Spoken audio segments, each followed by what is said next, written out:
que tengan características para el doble propósito, es decir, para hacer carne y a la vez hacer producción de leche.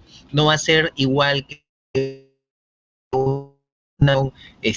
tan solo de leche especializada, pero sabemos que en ciertos mercados o ciertas áreas no se puede vivir tan solo de lo que corresponde a producción de una línea, sino que puede ser algo de doble propósito para ayudarse en el día a día, más aún cuando son áreas en producción en menor escala o producción tras patio también. Bueno, vamos a ver entonces este par o estos 3 videos.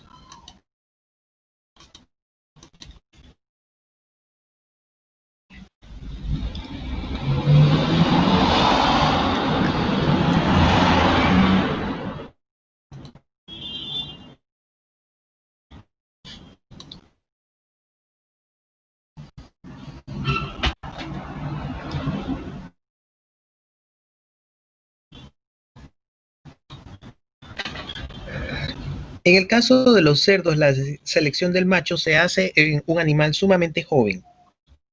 Este animal sumamente joven tiene que cumplir cualidades y características, no tan solo él, porque es muy joven y no se las puede visualizar a simple revisión, sino que hay que ver en la antelación lo que tiene que ver con los padres. Es de suma importancia la introducción de genes mejoradores de los índices productivos en la granja porcina como medio de incrementar la productividad y por lo tanto mejorar la rentabilidad, apoyado en las técnicas de manejo y en el uso más eficiente de los recursos de la explotación.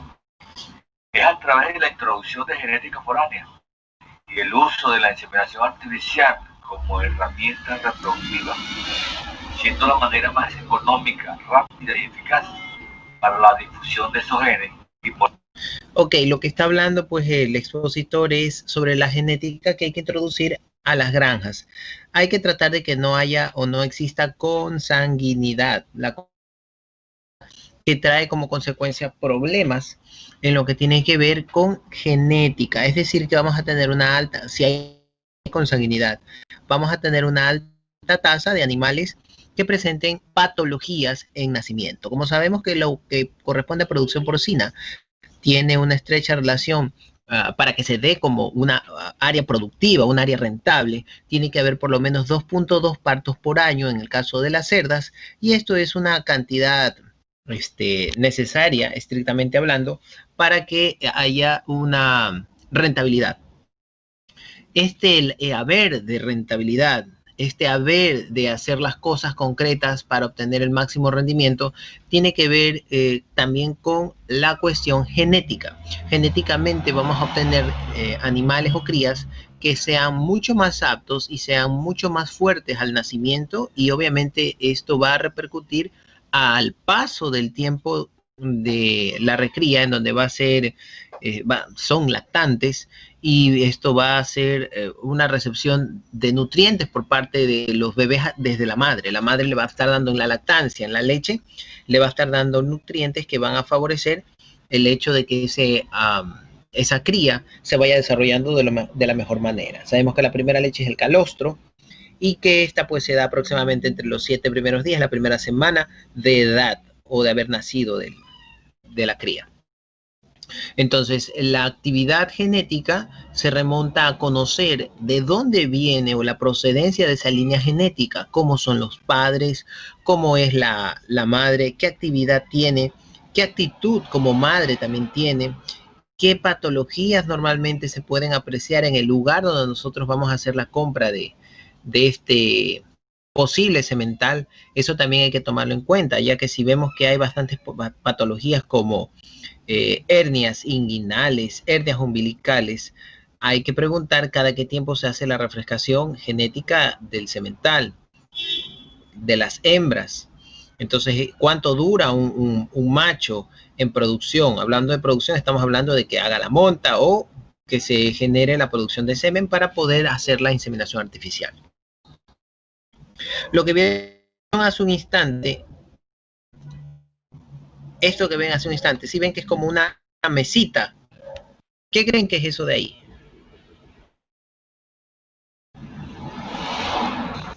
para que el cerdo para que haga la monta y recolectar la muestra, ¿no? Correcto, a eso se le llama potro de monta. Allí esa como mesa que tiene algo de acolchonamiento, lo que se hace es ponerle un poco de estimulación de hormonas de la cerda en celo. Eso hace que se engañe al berraco y este pues crea que hay ahí una hembra y la quiera montar. Se recolecta temprano en las mañanas la orina de estas cerdas que posiblemente estén en celo y se moja las patas de esta mesa o potro de monta a la espera de que el cerdo, que bueno, el que ya está acostumbrado, haga la monta, se trepe. Entonces él mismo se va a trepar y cuando esté excitado, su pene estará fuera del prepucio y lo que haremos será desviarlo hacia un recipiente en donde va a vertir esta producción, este semen, este eyaculado. Lo va a vertir y justamente pues luego se lo llevará al laboratorio para ver cuánto tiene primero de viabilidad. Segundo, de concentración. La viabilidad quiere decir para qué nos vamos a molestar en hacer diluciones de un semen de mala calidad o un semen que está demasiado disuelto. Entonces no tendría razón de ser y eso más vale se desecha. Pero obviamente antes de hacer toda esta actividad sabemos de que el cerdo, la edad que tiene, sabemos cuándo fue la última monta que tuvo, la última recolección, porque esos son factores determinantes para poder hacer este proceso de no le vamos a recolectar un semen a un berraco que se le recolectó hace unas 2, 3 horas. Entonces no es tiempo suficiente para que tenga ya una buena concentración de semen. Por lo menos a los berracos se los hace producir 3 veces por semana para que reposen un día y tengan el potencial necesario de seguir produciendo semen de buena calidad. Y la edad también es un factor predeterminante para tener la mayor y mejor cantidad y cualidades en esos espermatozoides. Ya vimos cómo se desenvuelve la espermatogénesis. Era espermatogonia, espermatocito primario, espermatocito secundario y terminan desenvolviéndose en espermátidas. Esto es dentro del parénquima testicular, dentro del lobo testicular, dentro de los túbulos seminíferos. Esto es producir espermátidas que no son células maduras, sino que son células de carácter inmaduro, que tienen que pasar por el conducto eferente para llegar al epidídimo entre el cuerpo y la cola, para que terminen allí sí de madurar. Allí ya pasarán de espermátidas a ser espermatozoides, tal como suena.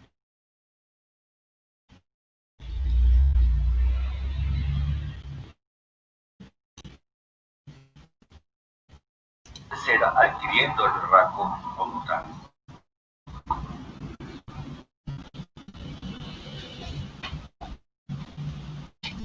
Considerar varios aspectos. El primero de ellos es el origen o procedencia.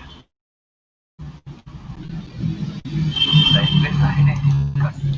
Para poder introducir una línea genética dentro de una granja, tenemos que ver las cualidades. Ahí estamos viendo esta cualidad de este animal. Buenos aplomos, sus características, sus cascos. Estamos hablando de un cerdo, entonces es de ungulado. Estamos viendo sus pezuñas, su pisar y sus características, es decir, su masa muscular. El mercado del cerdo es un mercado que nos va a pagar por carne. A nosotros nos interesa cuánta carne tenga el animal, cómo esté distribuida esa osamenta, cómo esté distribuida esa masa muscular y por ende de esta estructura muscular es de lo cual vamos a vivir en el caso de que seamos productores. Cuánto pesa su carne, cuánto rendimiento de carne nos da un determinado número de meses. Entonces esas son las cualidades que se toman en consideración en el caso de la producción de carne. Por esto mismo, el mercado no paga por grasa, entonces nosotros no queremos animales con demasiada grasa, lo que queremos son animales que tengan cualidades y características de tener una buena distribución de masa muscular, que la masa muscular pues obviamente con sus procesos de maduración se transformará en lo que conocemos como carne.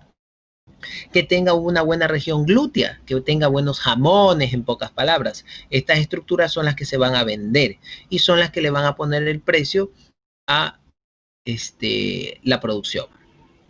El material genético con el cual nos vayamos a meter tiene que ser medido. Hay que ver cómo están esas características de las madres, de los padres, para saber qué línea genética podemos aspirar. Conocer a la progenie, a quien originó al macho.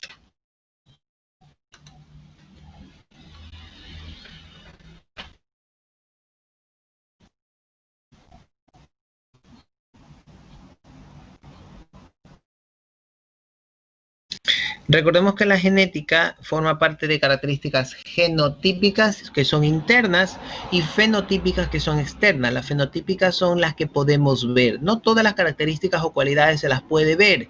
Las otras estarán dentro. Se ven los registros de producción. Ese berraco con la línea genética de vida, ¿cuántos cerdos me produce al nacimiento en las hembras?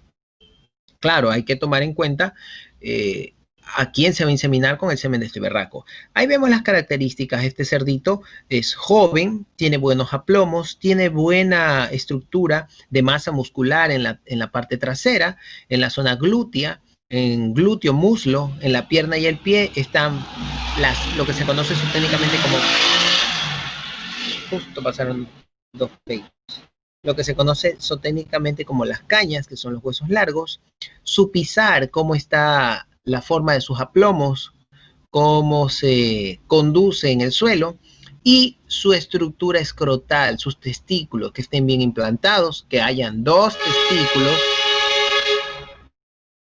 Ay, se pusieron de acuerdo. Que hayan dos testículos que estén ubicados en la parte caudal, obviamente. Que no tenga hernias.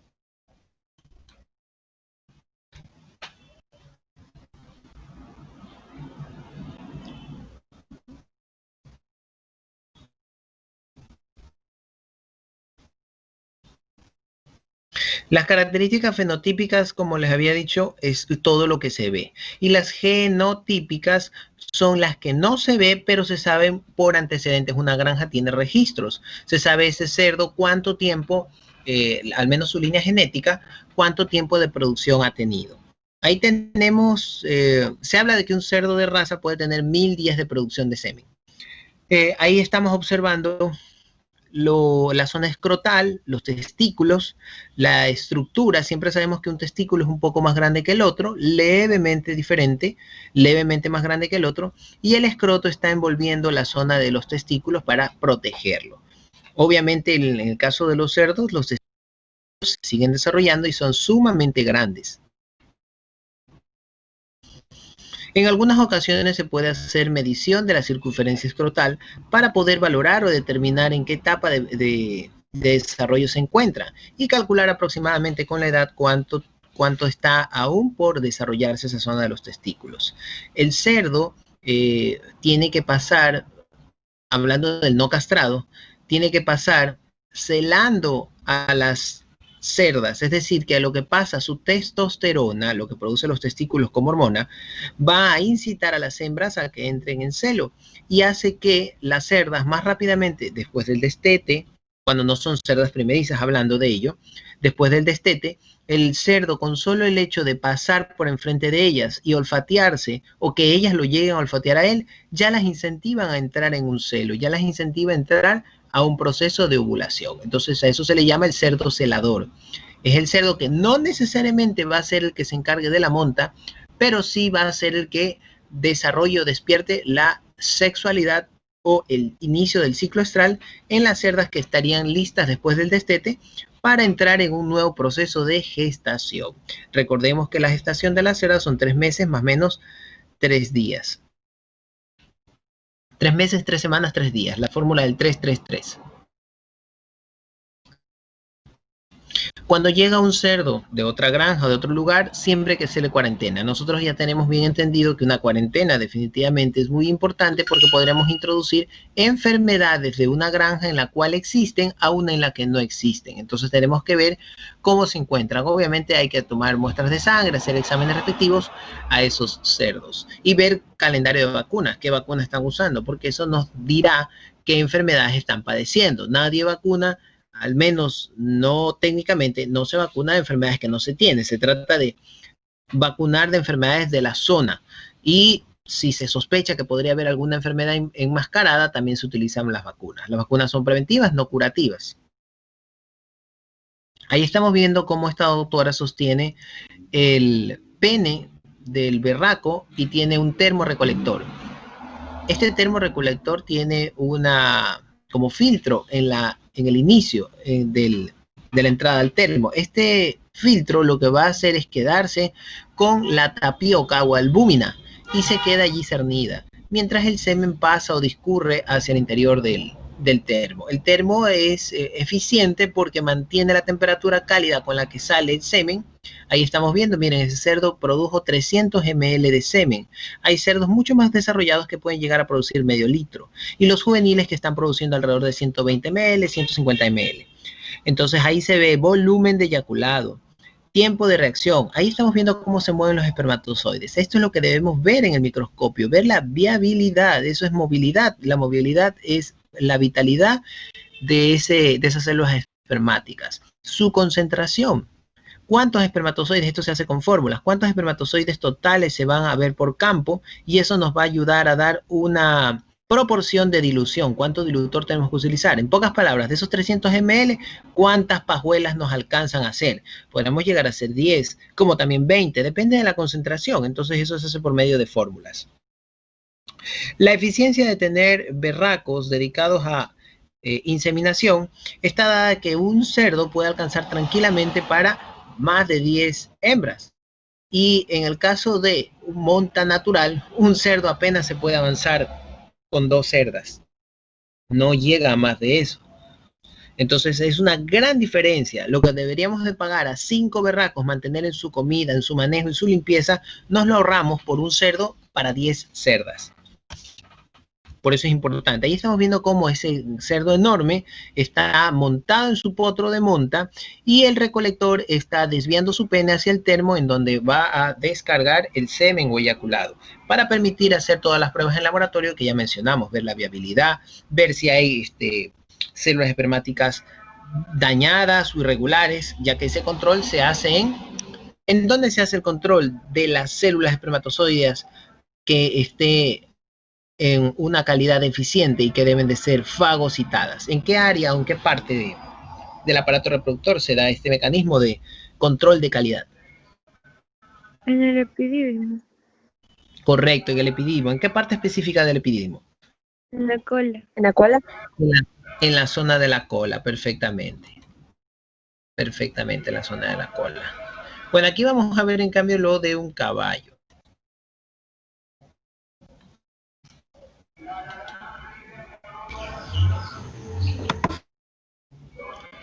La sala de extracción del semen debe ser una zona amplia, con un suelo antideslizante y que esté protegido de la intemperie. En ella encontraremos un phantom o maniquí donde subirá el semental y un potro de contención donde meteremos a la yegua recela. La sala deberá ser una zona lo suficientemente amplia para permitirnos movernos de forma segura con el semental. Debemos tener 3 zonas claramente diferenciadas. Una es la zona de recelo, otra es la zona de limpieza y finalmente la zona donde le colectaremos el semen.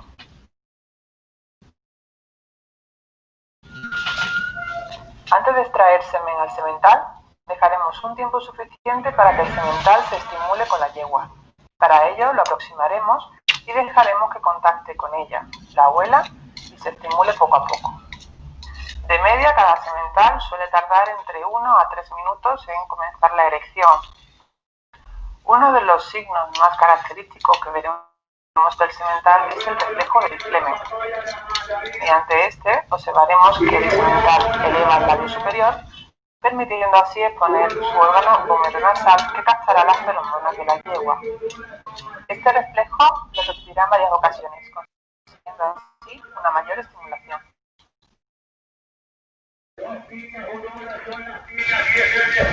Una vez que tengamos al semental lo suficientemente estimulado, lo separaremos de la yegua y del maniquí y procederemos a limpiarle el pene.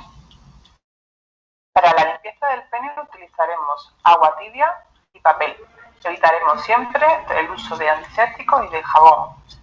La limpieza se realizará del anillo prepucial hacia el glande, haciendo especial hincapié tanto en el glande como en la fosa de la uretra, dado que es el sitio donde mayor cantidad de bacterias y esmegma se acumulan en el semental.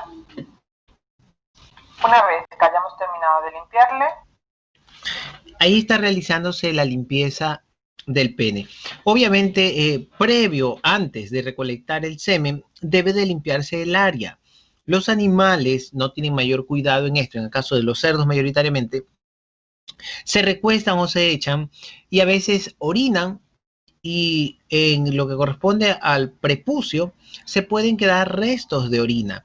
Estos restos de orina, en el momento en que el cerdo se pone en erección y nosotros desviamos el pene, podría llevarse esta orina al termo recolector de semen, mezclándose orina prácticamente fermentada con gran cantidad de bacterias con el eyaculado que va a servirnos para hacer los servicios de inseminación. Entonces hay que tener mucho cuidado de esto, y previo a la recolección hay que retraer el prepucio, desenvainar el pene, ver la zona genital, ver el glande, ver el cuerpo del pene y ver que tenga una limpieza. Se puede con alguna servilleta limpia, se puede humectar y limpiar esa zona, o ya cuando se esté realizando el baño, pues aprovecha y se le lava bien la zona genital antes de la monta. Esta es una característica especial que se debe tener, porque en la recolección podrían llegar a caer partículas de suciedad, heces, orina, pelos. Ya, entonces todo esto puede caer en el contenido y aumenta la contaminación del semen. Mientras el semen esté contaminado o que tenga bacterias, menor tiempo nos durará. Entonces esto hay que tomarlo muy en serio y muy en consideración, la limpieza previa a la recolección del semen. Cogeremos papel seco y le secaremos bien todo el pene. Y ya tendremos nuestro semental listo para sacarle semen. Una vez preparado el semental, lo acercaremos poco a poco al maniquí, dejándolo un tiempo para que se suba y se estabilice en él. El operario introducirá tranquilamente la vagina y la dejará en una posición fija para no molestar al semental durante la eyaculación.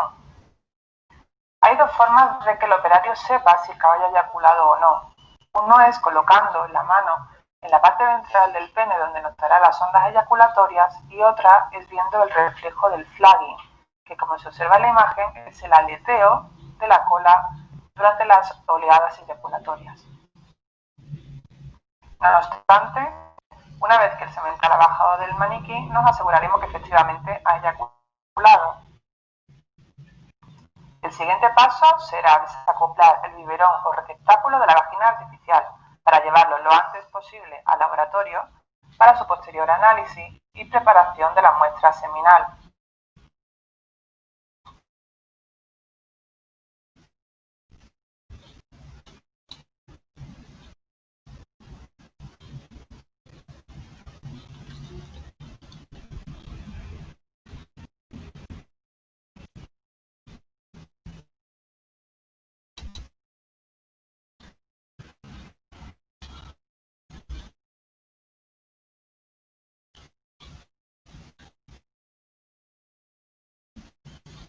Bueno, aquí mencionará un poco lo que corresponde al semen ya dentro del laboratorio, las características que debe de cumplir y lo que se debe de hacer. Filtrado es muy importante, siempre se debe filtrar porque uno puede meter basuras, pelos, cualquier cosa que sea extraña al semen.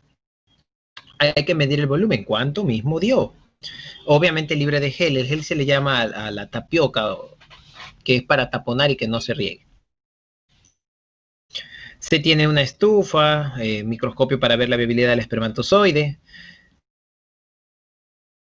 Se hace la contabilidad. Puede hacer con técnicas más modernas como la espectrofotometría, pipetas para poder preparar las diluciones, portas y cubreobjetos para ver el microscopio, diluyentes o dilutores, que son sustancias que van a mantener en buena condición a los espermatozoides. Ahí se ve cómo se recolecta el semen una vez que ya se lo extrajo, se lo coloca en este recipiente donde se lo llevará al laboratorio para poder hacer primero la revisión respectiva, y de acuerdo a lo que se sale en las revisiones, poder hacer las diluciones necesarias, que pueden ser diluciones menores o mayores, depende de la concentración realmente. Ahí va al laboratorio.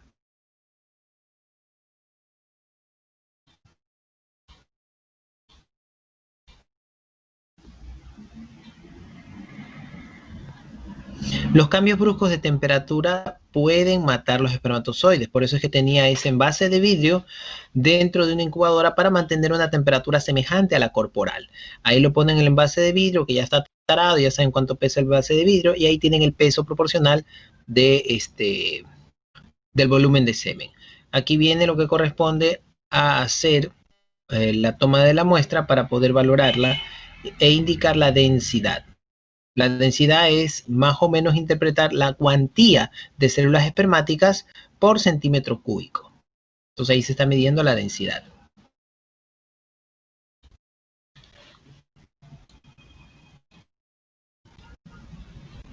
Ahí se tiene el semen preparado y mantenido en una temperatura que le permita mantenerse estable a ese semen.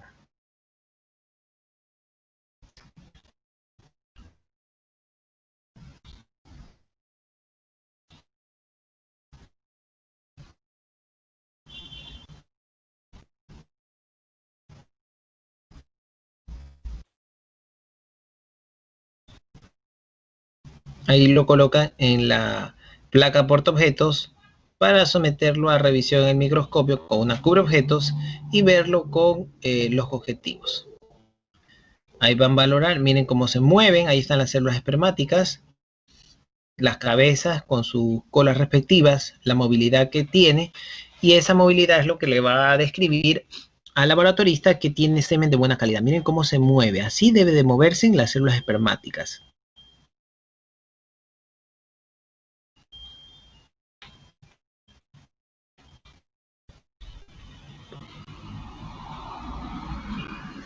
La velocidad, la dirección y proyección, esto da un indicativo de que tenemos un semen de buena calidad que puede ser utilizado para diluirlo e inseminar a varias yeguas. Y en el caso de las cerdas, del mismo modo, a varias cerdas. Ya hay programas mucho más confiables en los cuales pues, se valoran muchas características, incluso la proporcionalidad, cuántas veces se está ordeñando, por así decirlo, a este macho, y si eso ha incidido o no en la productividad.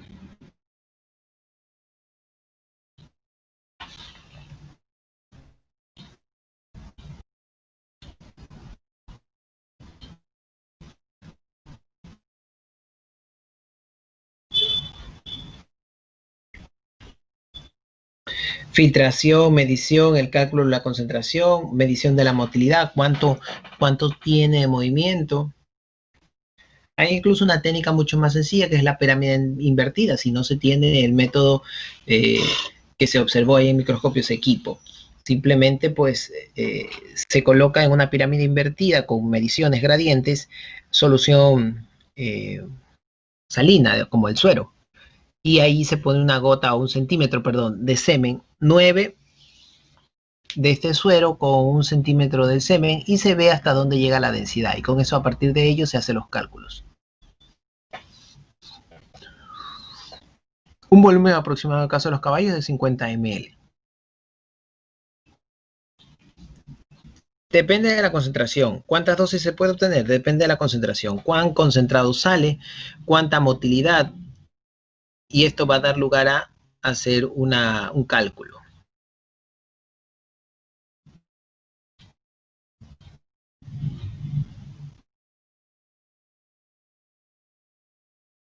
Estas son fórmulas con las cuales se puede manejar un cálculo un tanto más cercano a cuántas pajuelas puedan obtener.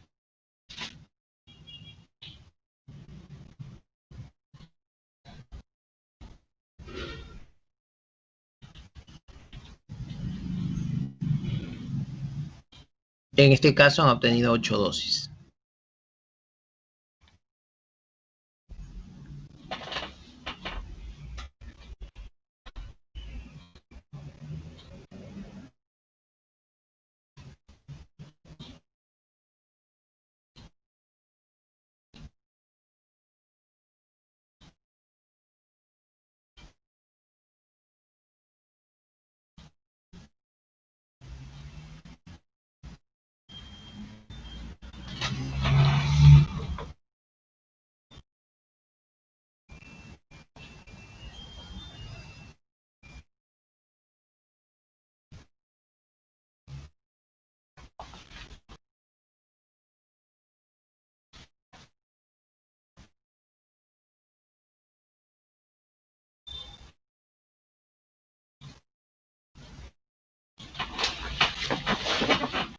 Esas son puras fórmulas con las cuales pues se tiene mayor precisión en el rendimiento, para no ser tan empíricos, sino ser un poco más exactos en el momento de hacer las diluciones.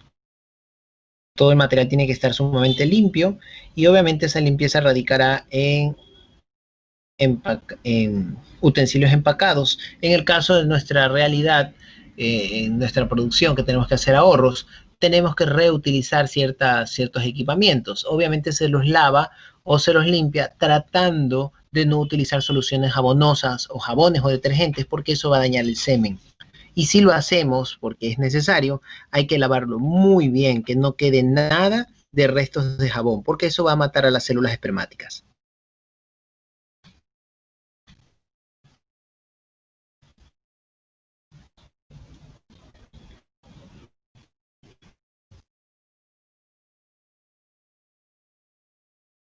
Ahí está ya con su debida fecha, su rotulación, con la característica del donador, todo lo que tiene que ver con el semen y poder ser vehiculizado. Si lo ven que está con una especie de cajón térmico, eso es como un plumafón que va a mantener la temperatura, y con eso pues van a enviar las características genotípicas y fenotípicas del donador, para que el que compra esas pajuelas sepa qué tipo de características va a tener las crías que va a obtener de él. Ahí se va, sumamente cajones bien acoplados de envase hermético,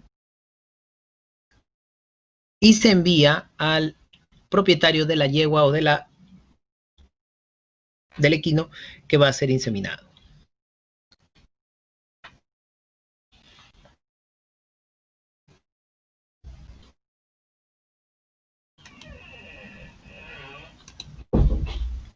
Vamos a ver ahora un caso en que hay un problema a nivel del pene. Esto en un bovino.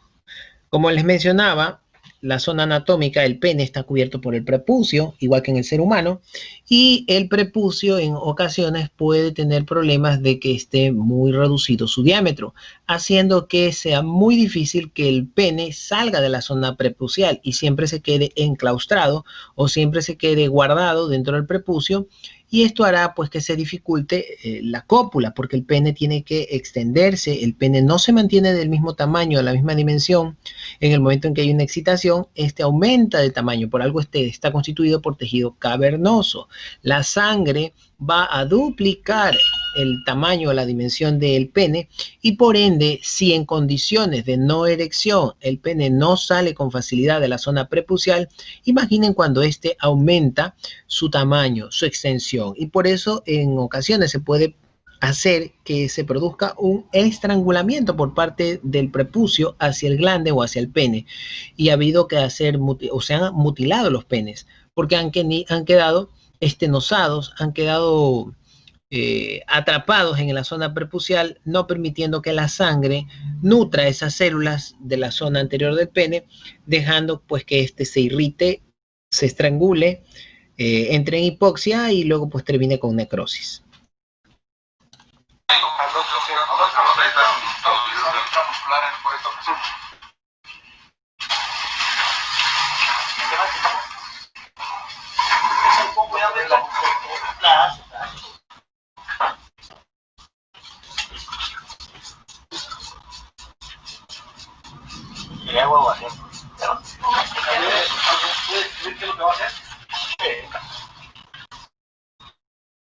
Ahorita acabamos de rasurar, se va a proceder a desinfectar y luego a poner entonces a buscar.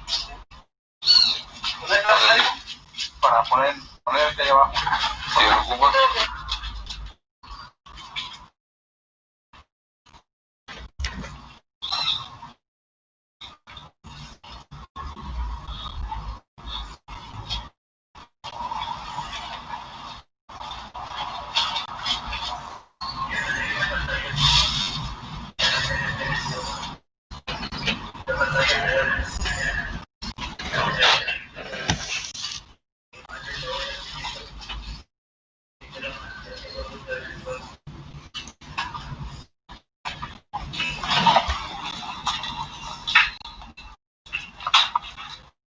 En este caso ya han hecho la antisepsia, es decir, han rasurado, han limpiado la zona del pene eh, y están en este momento haciendo sedación local. Recordemos que en especies mayores muchas veces no se anestesia nada y cuando se lo hace de forma local. Recordemos que son animales muy voluminosos, animales muy grandes y los límites de los gastos que se tienen en producción impiden que se dé una eficiente sedación, una total sedación, como sí ocurre en el caso de los animales de compañía. Aquí lo que se trata de hacer es sedaciones puntuales, locales, en las cuales los volúmenes de fármaco utilizados sean mucho más baratos y los volúmenes de fármaco utilizados, como son más baratos, van a dedicarse a analgesiar o a disminuir o suprimir el dolor en un punto específico.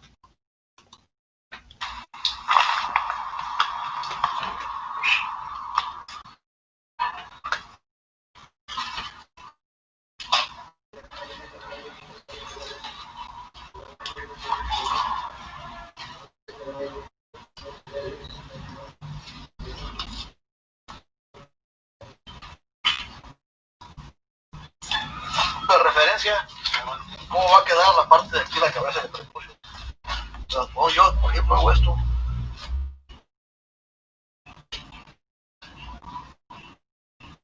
Ahí tú la veas, ¿no? Pues con eso ya vemos que ahí que es la parte que queda abajo, ya para que no nos vaya a rotar, no se nos vaya a tapar, ¿no?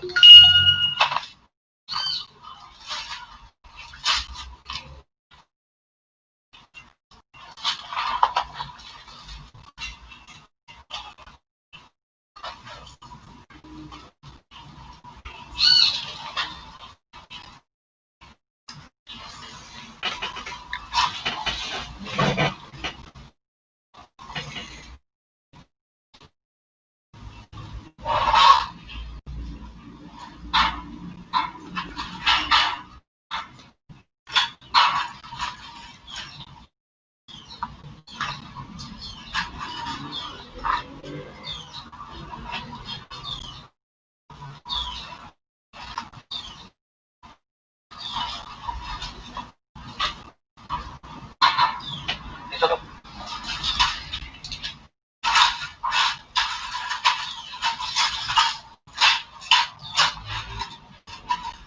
Digan, aquí ya se pierde vaya, pues lo paralelo, entonces fácilmente. Allí se ha hecho un corte del prepucio. Ya ven cómo el prepucio está desprendido y se aprecia claramente ya la zona del pene. Están tratando de alinear ese pene, tiene una desviación. Se lo puede perder, es que lleva la parte del prepucio donde debe quedar.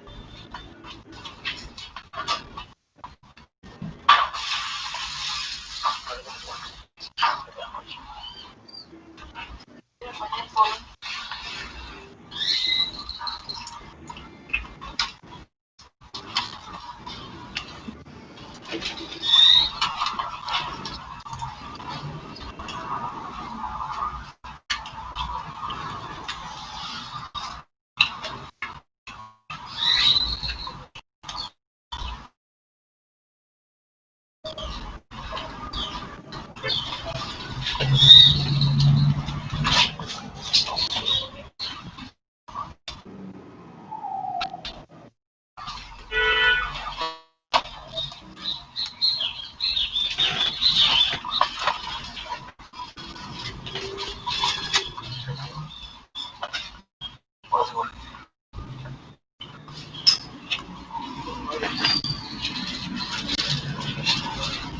sí, bueno. Un poquito, pero voy a pasar.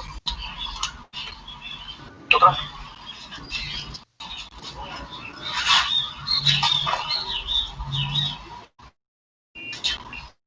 Mira. Otra.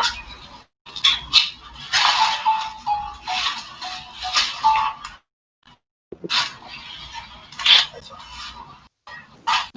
Bueno, aquí ya estuvo esto abajo, ahora vamos a seguir acá arriba.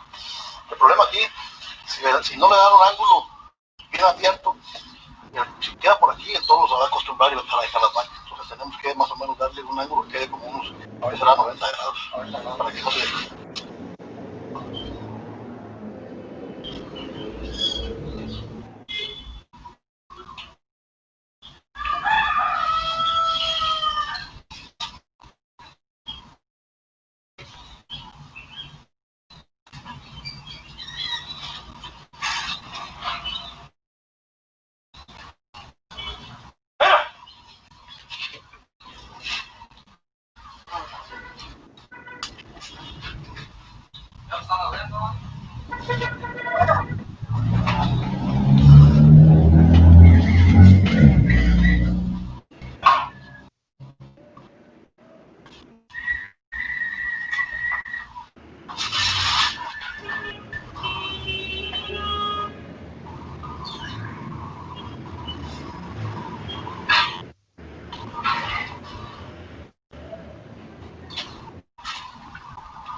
Aquí queda donde se cubrir del medio, le va dejando más chance.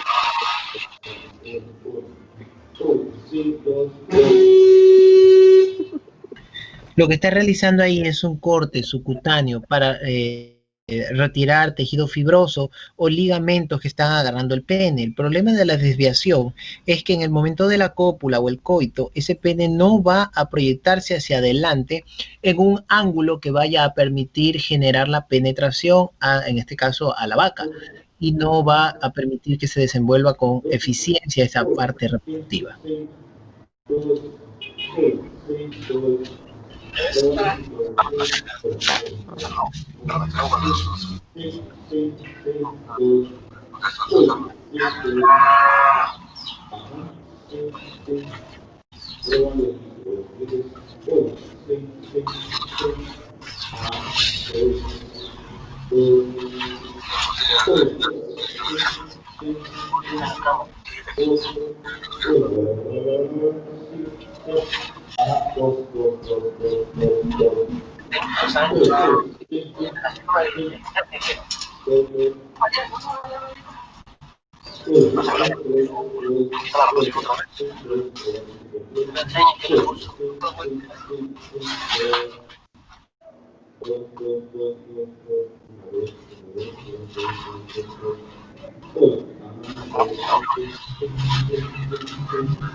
Este punto no hay que retirarlo más pronto, si quieren, si no, lo dejan, no pasa nada.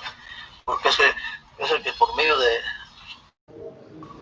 del peso se va a querer.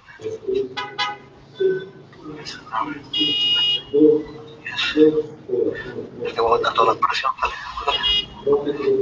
Y va a querer continuar, pero no pasa nada. También Están apretado más fuerte para que me facilita suturar. Vale, es lo más largo. Entonces, Solo se le cae, no se lo tiene que quitar. no se la quito, no me dice eso, no me dice. La puedes quitar o la dejas. Yo la última vez ya la he dejado y no hay inconveniente. Hay que dejar los cabos largos para que la encuentres fácil.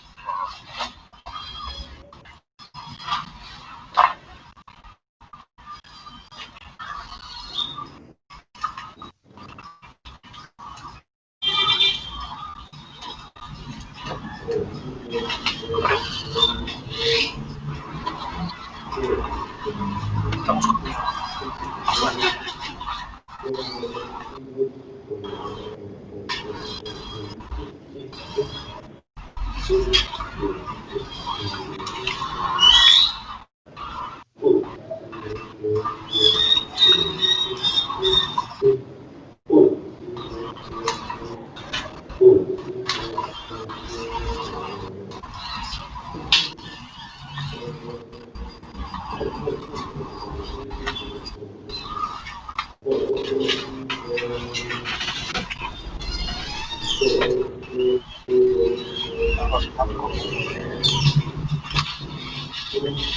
Mira, es un programa de agua aquí.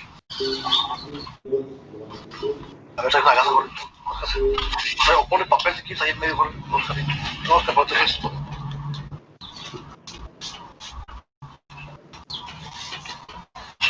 Ah, cuidado que la vaya. Pero sí, cuando tienes el costero, no ponerle el conducto, ¿verdad? ¿Dónde? ¿Por qué del otro lado no poner? Está muy alta. ¿Cómo está parado? Hacia la parte más baja.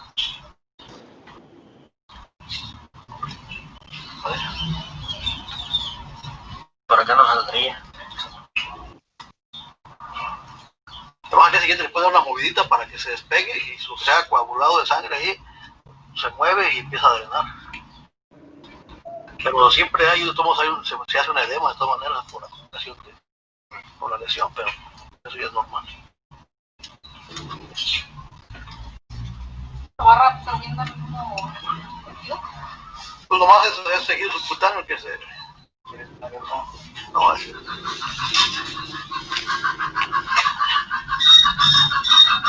Eso es lo que hay que hacer al día siguiente. Más o menos unas moviditas, ¿sí? Una movidita así. Te traes todo eso que hay ahí. Eso es orina, mira, la pusieron aquí.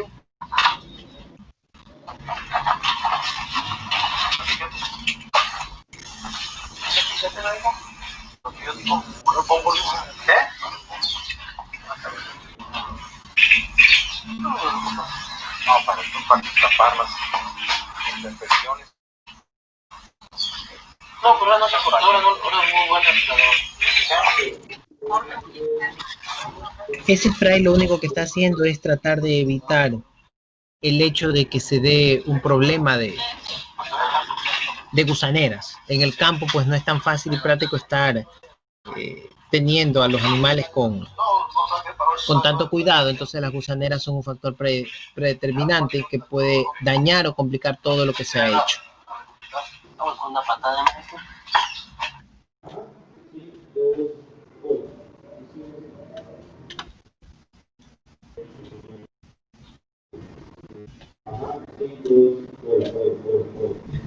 Ok, entonces habíamos visto ya el aparato reproductor, lo que corresponde a las áreas del mismo aparato reproductor. Vesícula seminal, la próstata. Hablamos que la próstata es una estructura que tiene en el centro el paso de la uretra.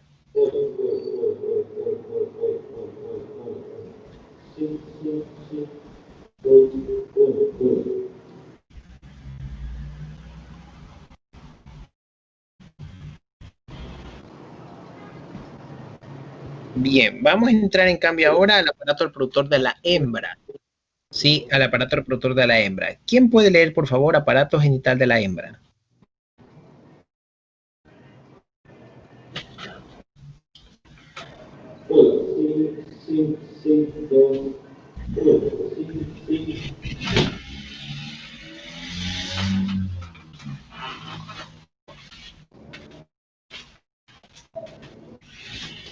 El aparato genital femenino está ubicado en el piso de la pelvis y cuando está grávido, específicamente el útero, se ubica en la cavidad abdominal. Órgano genital femenino consta de adentro hacia afuera de los siguientes órganos. Ovarios. Son dos, uno derecho y otro izquierdo. Se ubican en las partes laterales de la entrada de la pelvis, encontrándose en su interior o estroma los folículos de Graf. Cada uno se comunica por un conducto hueco llamado trompa de Falopio, que se encuentran conectadas con el útero, precisamente con los cuernos uterinos. Por las trompas de Falopio se vehiculiza el óvulo o macrogameto, cuya formación se denomina ovogénesis, que es cuando se forma el cuerpo amarillo o corpus luteum. Cuando se realiza la fecundación en trompas de Falopio, este cuerpo amarillo persiste durante la gestación.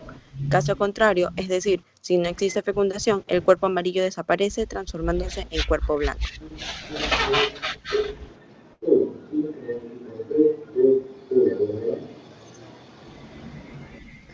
Ahí, por favor, siga. Trompas de Falopio, llamado también salpinx, siendo su inflamación denominada salpingitis y presenta dos orificios anterior, conocido como orificio tubo ovárico, con uno posterior, conocido como orificio tubo uterino. Histológicamente se comunica con cavidad abdominal y a su vez con el ovario. En casos excepcionales, el óvulo fecundado puede alojarse en cavidad abdominal, ocasionando preñez extrauterina, que generalmente no son viables. Las trompas de Falopio están sostenidas en una fibra llamada salpinx, que es parte integrante del ligamento ancho del útero. Útero es un órgano hueco con forma de saco muscular que en estado de gravidez aloja al feto. Presenta tres partes: los cuernos uterinos derecho e izquierdo, el cuerpo del útero y el cuello del útero o cervix. Vagina es un conducto músculo membranoso que comunica el cuello uterino con la vulva. Este órgano es distendible. Presenta un espacio anterior llamado vestíbulo de la vagina que presenta en la parte inferior dos hechos anatómicos, que son el meato urinario y el clítoris. Vulva es la continuación externa e insensible de la vagina. Presenta dos labios, derecho e izquierdo, unidos en su parte superior e inferior por la comisura vulvar.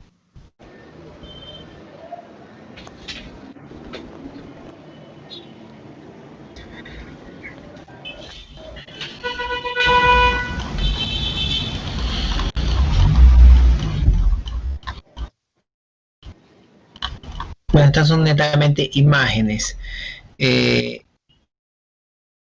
A ver, ya vamos a continuar con eso. Vamos a ver el aparato reproductor.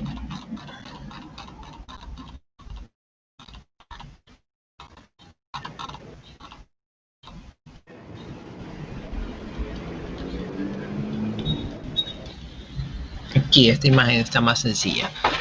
Ahí estamos observando cómo confluye el aparato urogenital. Hablando de la hembra, corresponderá al área urinaria, que ya la conocimos, y se complementa pues con el área reproductora. En el área reproductora estamos dando el inicio con la zona de los ovarios.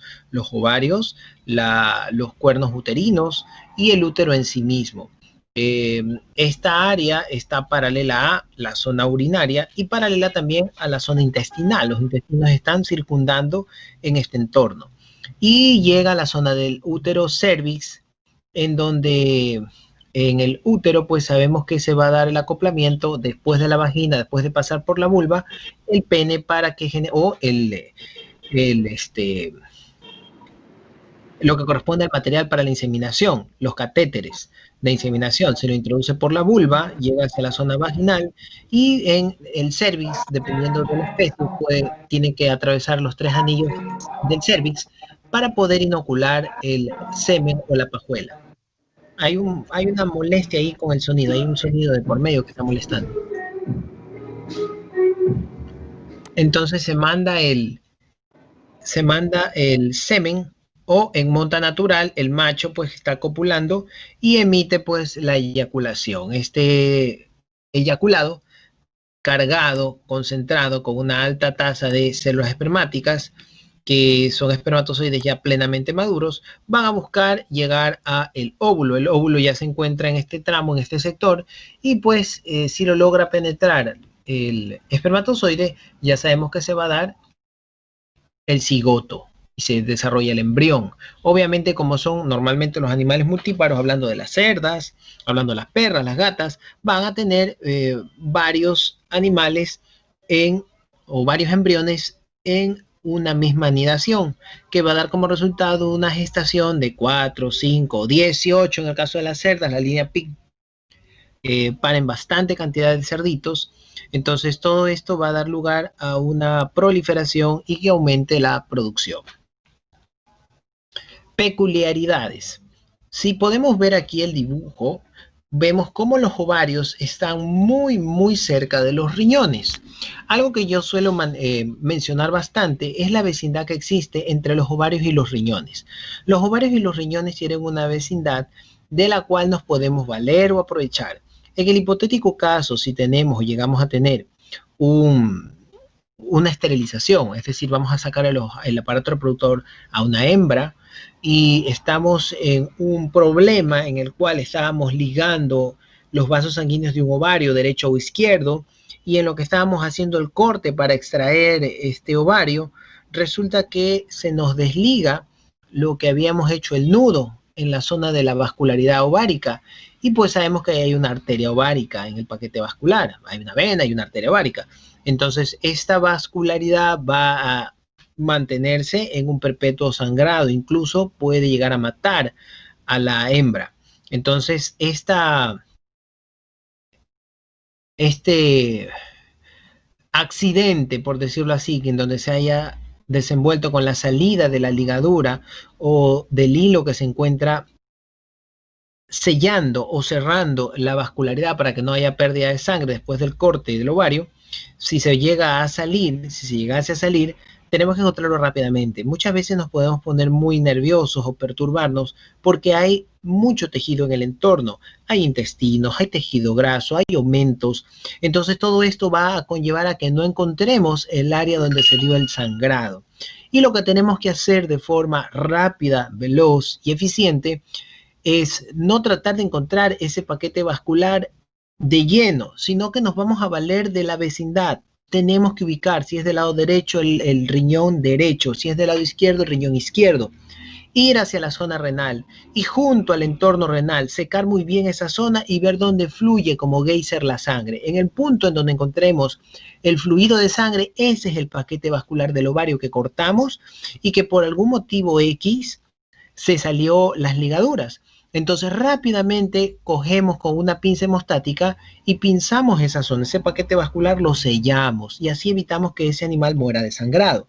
Una vez que ya tenemos pasada la emergencia, cerrando o clausurando con una pinza hemostática el sangrado profuso que se puede llegar a dar a ese nivel, tenemos ya más tranquilidad de secar, limpiar la zona de tanta sangre y hacer allí lo que corresponde al nudo, anudar bastante bien. Y el nudo tiene que ser anclado, porque si no, si ustedes hacen un simple nudo en esa zona o paquete vascular, por la misma presión arterial de estar bombeando hacia una zona que ya no va a existir porque la van a retirar, un tejido que estuvo desarrollado a la continuidad, a la paralelidad de este paquete vascular, este va a seguir tratando de irrigar un paquete del aparato reproductor. El paquete vascular del aparato reproductor seguirá tratando de meter sangre a un área de órgano que estuvo presente allí. Ya fue retirado, obviamente, y el cuerpo trata de hacer la misma presión para que fluya la sangre e irrigue esa zona y no se necrosen esos tejidos.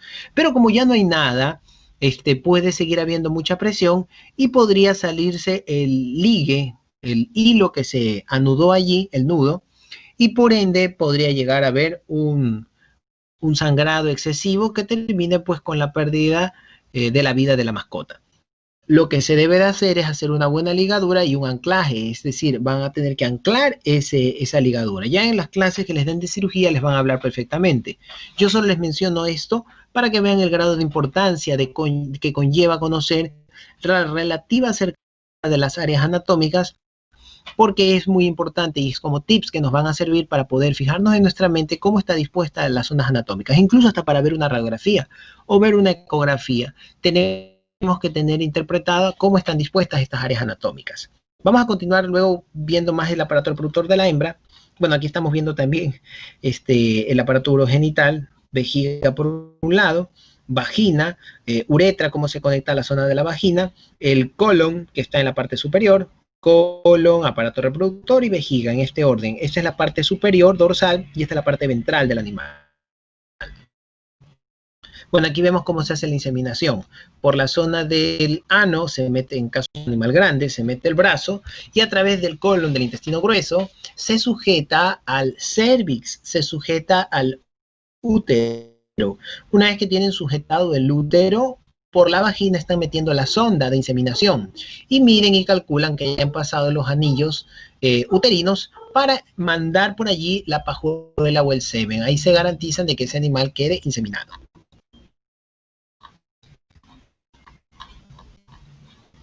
Esto era lo que quería que vean también. Haciendo de cuenta, en la zona del abdomen vamos a crear zonas específicas anatómicas. La X significa apófisis sifoides. A partir de la apófisis sifoides, o si lo quieren llamar zona subsifoidea, vamos a tener 3 nombres que van a ir aleatoriamente, desde la parte más craneal hasta la parte más caudal. De forma decidida, la primera parte pegada a la apófisis sifoides, es decir, la zona subsifoidea, va a denominarse epigastrio. La que continúa más caudal, en pleno centro de la zona abdominal, se le denomina mesogastrio. Y la última, la parte más caudal del abdomen, se le va a llamar hipogastrio. Entonces tenemos epigastrio, mesogastrio, hipogastrio. En este entorno, en el entorno del epigastrio, va a ser la delimitación de donde termina la zona torácica e inicia la zona abdominal. El mesogastrio va a estar plenamente ubicado en lo que corresponde a los órganos que se van a estar correlacionando en la zona central del abdomen. Y en la zona del hipogastrio, plenamente, tanto macho como hembra, vamos a encontrar aquí lo que corresponderá a la vejiga. Entonces, en condiciones normales, la vejiga estará en la zona del hipogastrio. Una vejiga que no pueda ser drenada, incluso podría pasar de la zona del hipogastrio hacia el mesogastrio. A mí me ha tocado ver vejigas tan grandes porque el animal no puede orinar y tiene una extinción de esa vejiga, parece un globo inmenso, que incluso está ya llegando a la zona del epigastrio. Es increíble cómo no se ha roto. Esto me ha pasado con animales grandes. En donde por algún motivo, incluso hasta neurológico, ni siquiera por cálculo, no pueden orinar y las vejigas crecen y abandonan la zona del hipogastrio, se inmiscuyen en la zona del mesogastrio y terminan ya en el borde o en el límite de la zona del epigastrio. Estamos hablando que si ya llega a la zona cercana del epigastrio, esa vejiga ya no va a dar más, está extendida en demasía y puede romperse, reventarse. Tenemos que ver el reloj ecográfico también, eso lo veremos en la próxima clase, para poder determinar posicionamientos de órganos y que ustedes ya tengan muy presentes debido a la ubicación, qué patología podrían encontrarse en esa zona, o si encuentran una patología, qué órgano podría ser el que esté siendo patológico. ¿Alguna pregunta al respecto? Tenemos que desarrollar más el aparato reproductor de la hembra, apenas hemos tocado y esbozado ciertos puntos. ¿Alguna pregunta que quieran hacer? ¿Alguna duda? ¿Están ahí o se fue el internet? No, sí estamos aquí. Ninguna duda. Sí, se escucha. Sí, dígame. ¿Me dijo una duda o ninguna duda? Ninguna duda. Ah, ya, ok. Ya, entonces vamos a ver después el reloj ecográfico. El reloj ecográfico nos va a ayudar, como les había mencionado, a tener una relación de noción por dónde aproximadamente están determinados órganos.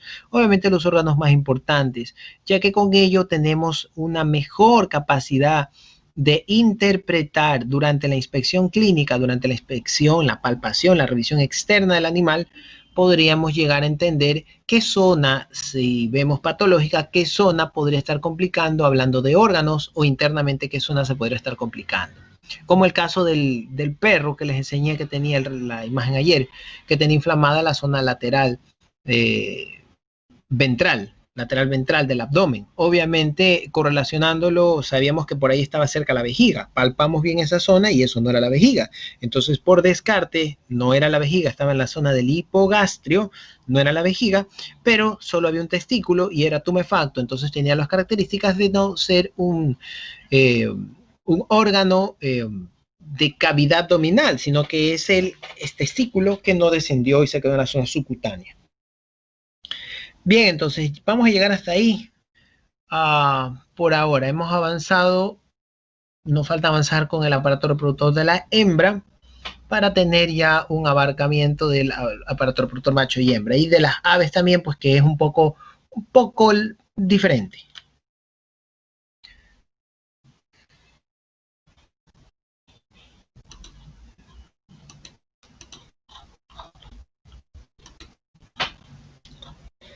Entonces, nos quedamos hasta ahí.